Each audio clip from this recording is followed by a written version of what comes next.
Hello નમસ્કાર વિદ્યાર્થી મિત્રો, વેદ ડિજિટલ એજ્યુકેશનમાં આપનું હાર્દિક સ્વાગત છે। આજે આપણે ધોરણ 6 વિષય ગુજરાતી પલાસની અંદર નવા પાઠ્યપુસ્તક મુજબ ત્રીજું ચેપ્ટર ચોમાસામાં સૃષ્ટિ સૌંદર્ય જેની સરળ સમજૂતી આ પાઠમાં લેવાના છીએ। તો ખાસ ચેનલમાં નવા હોય તો ચેનલ સબસ્ક્રાઇબ કરી બાજુમાં બેલ આઇકનને પ્રેસ કરો જેથી અવનવા વિડીયોની માહિતી નોટિફિકેશન મળી શકે। વિડીયો લાઈક કરો, તમારા મિત્રો દોસ્તોને શેર કરો। તો વિદ્યાર્થી મિત્રો, આપણે આ પાઠની વાત કરતા હતા જેમાં ચોમાસામાં સૃષ્ટિ સૌંદર્ય જેનો ભાગ 1 આપણે જોઈ ચૂક્યા છીએ। હવે ભાગ 2 તરફ આપણે આગળ વધીએ, બરાબર, જેમાં સરસ મજાની આ પ્રકૃતિનું આહલાદક વર્ણન કરવામાં આવ્યું છે। હવે શું કહે છે કે તમારે ઉનાળો અને શિયાળો તમે નિશાળમાં ગાળ્યો છે, પસાર કર્યો છે, તો હવે તમારી આ બાંધેલી જે પાંખો છે એને છૂટી કરો અને તમે જરા ઉડી લો, એટલે કે આમનો આ ચોમાસાનો આનંદ માણો। છૂટા થઈને તમે પોતે જ અનેક જાતના જીવડાને ભાળવા લાગશો। ભાળવા લાગશો એટલે કે દેખવા લાગશો, જોવા લાગશો।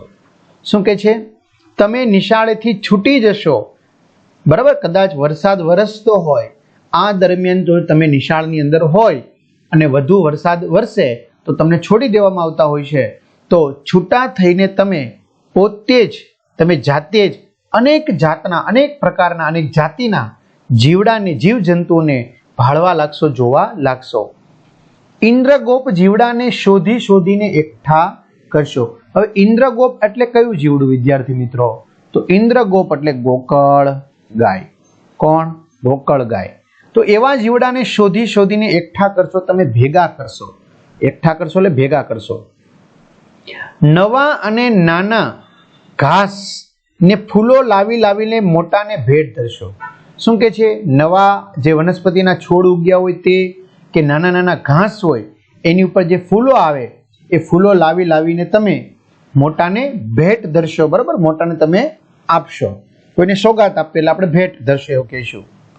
ઘાસના નવા અંકુરને નિહાળશો। જો ઘાસનું નવું પ્રાંકુર ફૂટતું હોય, બરાબર, નવો છોડ ઉગતો હોય તો એ અંકુરને તમે નિહાળશો, જોશો, તેને ચૂંટશો અને રંગો તથા રૂપો જોઈને રાજી થશો। વિદ્યાર્થી મિત્રો, જો એના ફૂલ હોય તો ફૂલને તમે તોડો, તેને ચૂંટવું કહેવાય, તો એને તમે ચૂંટશો અને રંગો તથા રૂપો જોઈને, એના રંગબેરંગી અને રૂપ જોઈ, સરસ મજાનું વરસાદને કારણે ખીલેલું સ્વરૂપ જોઈને તમે રાજી થશો। તમે ગામડામાં હો, જો તમે ગામડાની અંદર રહેતા હો તો ગામનું જે પાદર હોય કે સીમ હોય, સીમ એટલે કે જ્યાં તમારું ખેતર આવેલું હોય, તે ભણી એટલે કે તેના તરફ તમે ઉપડજો।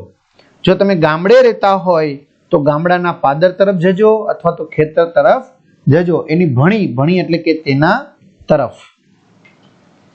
કોઈ ઘટામાં બેઠી બેઠી કોયલ કૂજતી હશે। જો કોઈ ઘટાદાર વૃક્ષો હોય તો એની અંદર ઘટામાં કોયલ બેઠી હશે ને કૂંજતી હશે, એનો કુહુ કુહુ અવાજ કરતી હશે।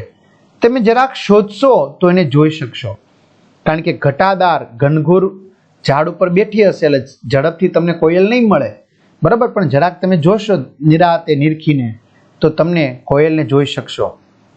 તમારા કાને બપૈયાના બોલ સંભળાશે, બરાબર। આ જે બપૈયું પક્ષી છે જેને આપણે કહેતા હોઈએ ચાતક, બપૈયું એટલે ચાતક। તો વિદ્યાર્થી મિત્રો, એના વિશે કહેવત છે કે ચાતક છે એ માત્ર વરસાદનું જ પાણી પીવે છે, બીજું કોઈ પાણી પીતું નથી। તો ચાતકના બોલ સંભળાશે। ગામડાના ખેડૂતને પૂછશો કે બપૈયા ક્યાં બોલે છે તો તે બતાવશે। શું કે છે? ગામડાના ખેડૂતને, તમને કદાચ હજી ન ખબર હોય તો તમે કોઈ ખેડૂતને પૂછશો કે બપૈયા ક્યાં બોલે છે તો એ ચોક્કસ બતાવશે।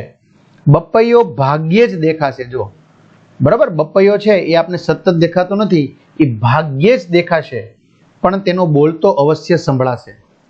બપૈયો છે એ ભાગ્યે જ આપને દેખાય, બાકી જલ્દી આપને દેખાતો નથી, પણ હા, એનો અવાજ છે એ ચોક્કસ, અવશ્ય એટલે ચોક્કસ સંભળાશે। કુદરતમાં તમને ઘણો રસ પડશે, એટલે કે આજે ભગવાને આ સરસ મજાની જે સૃષ્ટિ રચી છે, બરાબર, એની અંદર આટલું બધું સરસ મજાનું એને સૌંદર્ય વાપર્યું છે, એમાં તમને ખૂબ જ રસ પડશે। થોર, બરાબર, કાંટાળી વનસ્પતિ આવે ને થોર, એ રેણ કે રેણ એટલે મિત્રો રાયણ, કોઈ ફળ, ઝાડ કે વેલ પાસે ઉડતું અને ફૂલોમાંથી મધ ચૂસતું પક્ષી તમને જણાશે. શું કે છે? કુદરતમાં તમને ઘણો રસ પડશે, તમને ઇન્ટરેસ્ટ થશે, અરે વાહ આ તો બહુ મજા આવે છે એમ. પછી થોર હોય, રેણ એટલે કે રાયણ, કોઈ ફળ, ઝાડ કે વેલા પાસે ઉડતું અને ફૂલોમાંથી મધ ચૂસતું પક્ષી એટલે કે ફૂલોમાંથી રસ ચૂસતું પક્ષી તમને જણાશે. એ પછી શક્કરખોરો કહેવાય છે. એ પક્ષીને શું કહેવાય? શક્કરખોરો. બરાબર, એટલે એને શક્કરખોરો કહેશું પક્ષીને. એની ઓળખ કેવી રીતે થશે? તો એની છાતી પીળી હશે. બરાબર, એની છાતી કેવા રંગની હશે? પીળી હશે. ને એ પીળી છાતી વચ્ચે કાળો લાંબો પટ્ટો હશે. એની છાતી પીળા રંગની હશે અને પીળા રંગની છાતીની વચ્ચે કાળો લાંબો પટ્ટો હશે. એટલે ખબર પડી જાય શક્કરખોરો છે. ખેતરમાં મોરને પોતાના મનોહર પીછા પસારતો તમે જોઈ શકશો. જો ખેતરની અંદર તમે મોર જોશો તો મોર છે પોતાના જે સરસ મજાના સુંદર મનોહર એટલે મનને હરી લે તેવા જે પીછા છે રંગબેરંગી એ પસારતો ફેલાવતો તમને જોવા મળશે. લીમડા કે પીપળાના ઝાડે તમને કાગડાના મોટા માળાઓ જણાશે એટલે કે જોવા મળશે. બરાબર, લીમડાના અથવા તો પીપળાના ઝાડ પર તમને કાગડાના મોટા માળાઓ જણાશે. તો વિદ્યાર્થી મિત્રો આમાંથી એ પણ જાણવા મળ્યું કે કાગડાના માળા સામાન્ય રીતે ક્યાં હોય? લીમડા કે પીપળાના ઝાડ ઉપર. વરસાદ પછી ફરતા ફરતા કોઈ વાર તમે ખેતરમાં જજો. જો વરસાદ પછી એટલે કે વરસાદ પૂરો થઈ જાય પછી ફરતા ફરતા, કારણ કે ચાલુ વરસાદે ખેતરે ન જવાય મિત્રો, કારણ કે વધુ વરસાદ પડે તો ખેતરમાં પાણી આવે તો ઘરે પહોંચવું મુશ્કેલ થઈ જાય. તો વરસાદ વરસી ગયા પછી ફરતા ફરતા તમે કોઈક વાર તમે ખેતરમાં જજો ને ખેડૂતને વાવણું કરતા ભાળજો. ભાળજો એટલે જોજો, બરાબર, દેખજો. વાવણું એટલે કે વાવણી કરતા, વાવણી એટલે કે બીજ છે એને જમીનની અંદર રોપતા તમે જોજો. સરસ મજાનું ટ્રેક્ટર દ્વારા, હવે તો પેલા તો બળદ હતા તો બળદની મદદથી ખેતરની અંદર બીજ છે ઓવણીની અંદર નાખવામાં આવતા હે ને, અને સરસ મજાની વાવણી કરતા હોય. તમને ત્યાં ખેતરમાં ઉગી ગયેલી જુવારની હારો જણાશે. બરાબર, જે જુવાર છે, જે જાર આપણે કહીએ છીએ, સુકનમાં વાવવામાં આવે મગ અને જાર. ખેડૂત છે ને વિદ્યાર્થી મિત્રો, ખેતરની અંદર થોડાક દાણા 5-10 દાણા મગના, 5-10 દાણા જારના વાવે, જેને સુકન કહેવાય. બરાબર, તો જુવારની હારો જણાશે. હાર એટલે લાઈન કે જે ઉગી ગયા હોય. ગીત ગાતા ગાડાવાળા મળશે. કારણ કે ખેડૂત આનંદિત થઈ જાય વરસાદ વરસે એટલે, કારણ કે પાકને જરૂરી પાણી મળી જાય. એટલે ગીત ગાતા આ ગાડાવાળા, જે બળદ ગાડાવાળા તમને મળશે.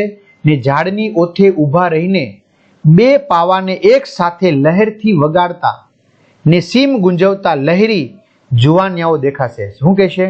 ગાડાવાળાએ મળશે અને ઝાડની ઓથે, બરાબર, ઝાડના ટેકે, ઝાડનું જે પ્રકાંડ હોય, થડ હોય, ત્યાં ઊભા રહીને બે પાવાને, બરાબર, એક સાથે બે વાંસળી વગાડી શકાય, બે પાવાને એક સાથે લહેરથી, મોજથી, લહેરથી એટલે મોજથી વગાડતા ને સીમ ગુંજાવતા, બરાબર, આખી સીમ, આખી જે ખેતરનો આખો લાંબો પટ્ટો છે એ ગુંજવતા લહેરી જુવાનિયાઓ તમને જોવા મળશે.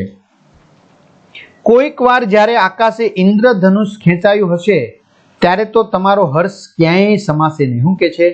કોઈક વાર આકાશની અંદર તમને ઇન્દ્રધનુષ, વિદ્યાર્થી મિત્રો તમે જેને કહો છો મેઘ ધનુષ, બરાબર, જાનેવાલી પીનર આવે છે ને, જાંબલી, નીલો, વાદળી, લીલો, પીળો, નારંગી રાતો, તો આવું ઇન્દ્રધનુષ ખેંચાયું હશે ત્યારે તો તમારો હર્ષ, તમારો આનંદ, હર્ષ એટલે આનંદ, ક્યાંય સમાશે નહીં. તરત આમ જો મને દેખાય છે, જો દેખાણું તને મેઘધનુષ્ય કેવું મસ્તનું છે, એ ખરેખર ચમત્કૃતિ છે. બરાબર, ચમત્કાર જ કહેવાય મિત્રો. ચમત્કૃતિ એટલે ચમત્કાર જ છે, ખરેખર ચમત્કાર છે. તો સૌંદર્યનું અદ્ભુત દર્શન છે. આ પ્રકૃતિનું, સુંદરતાનું સરસ મજાનું અદ્ભુત દર્શન છે. આનંદનો મોંઘેરો ઉત્સવ છે. જો આમાં તમને આનંદ મળે એ બીજે ક્યાંય પછી મળે નહીં. તો આનંદનો મોંઘેરો એટલે કે મોંઘો, કિંમતી આ એક ઉત્સવ છે. કે બધું જ પૈસા દઈને મળે એવું જરૂરી નથી.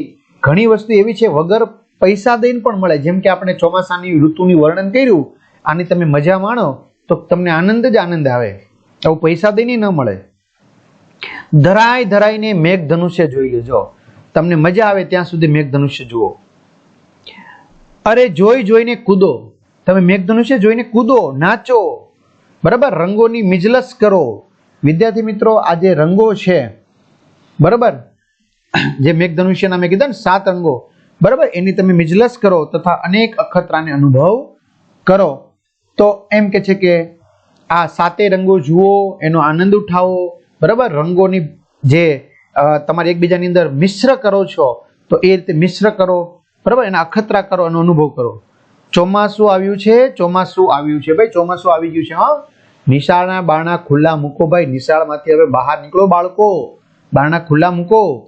ઘરના બારણા ખુલ્લા મૂકો. તમે ઘરની અંદર હોય તો ઘરના બારણા ખુલ્લા મૂકો અને કુદરતને ખોળે ખેલવા નીકળો, બરાબર. આ પ્રકૃતિના ખોળામાં, ધરતી માતાના ખોળામાં તમે રમવા નીકળો, એટલે કે આ પ્રકૃતિનો તમે આનંદ માણો. જો મિજલસ એટલે સભા, તો તમને એમ લાગશે કે અહીં સરસ મજાના રંગોની સભા ભરાણી છે ભાઈ, એવું લાગશે, બરાબર. તો વિદ્યાર્થી મિત્રો, અહીંયા બધા જ લગભગ શબ્દાર્થ ઘણા ખરા આવી ગયા છે. જો વાદળાની ગર્જના અને વીજળી ગાજવીજ, રાત્રે તીણા વાજવાથી બોલતું જીવડું તમરું, દરિયામાં ગયેલી જમીનની લાંબી પટ્ટી ભૂસીર, દ્વીપકલ્પ, ઇન્દ્રગોપ, સામુદ્ર ધુની. તો આવી રીતે વિદ્યાર્થી મિત્રો સરસ મજાનું આપણે પાઠની સમજૂતી જોઈ. હવે સ્વાધ્યાયની સમજૂતી આપણે નેક્સ્ટ વિડીયોમાં જોઈશું. ત્યાં સુધી રાખીએ. અસ્તુ. જય હિન્દ, જય ભારત.